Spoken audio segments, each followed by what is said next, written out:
Hello everyone. I'm Harriet Kingerby. I'm part of a project called Boraco, which is made up of a team of marketers, sustainability people, journalists, social activists who are looking at how they use those skills to do something, and the connections to kind of to do something interesting around something a bit like an equitable tech future. And excuse me because I will trip up my words. My brief is based on access to information and how we receive, essentially how we receive news.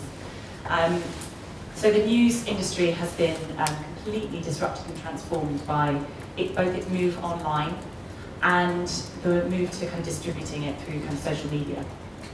So on one side, we've got its revenue model has been completely disrupted, and now it's funded by advertising, which means that the way that success, in terms of the way that our news is written, is measured in clicks. And how do you get clicks? Well, you start to use much more salacious language. You use headlines that would provoke a reaction in people, and we know that often negative reactions provoke a stronger resonate more strongly with us.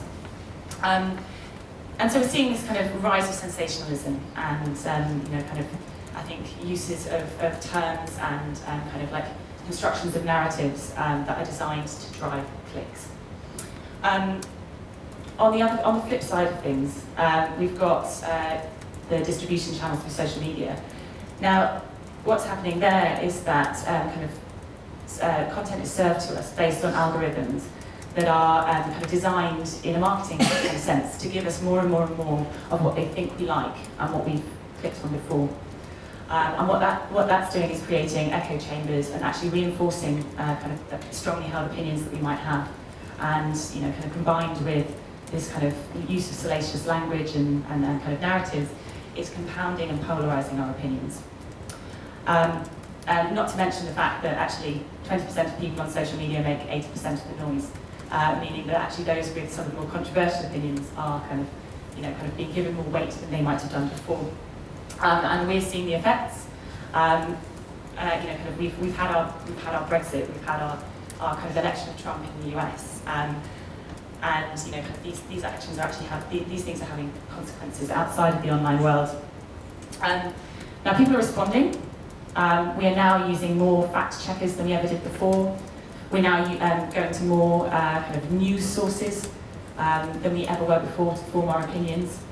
Kind of companies like Facebook are stepping up and saying we're going to tackle these echo chambers. We're going to kind of provide you with alternative news feeds that give you alternative sources. But my issue with all of this is that the onus is on the individual, and the individual is fighting a system that's delivering them more information based on what it thinks they want to hear. So this brief is very much around kind of based around those who get their news from social media. And we're asking, how can we break out of echo chambers? How can we use technology to restore the neutrality of news and help people make better and more informed decisions?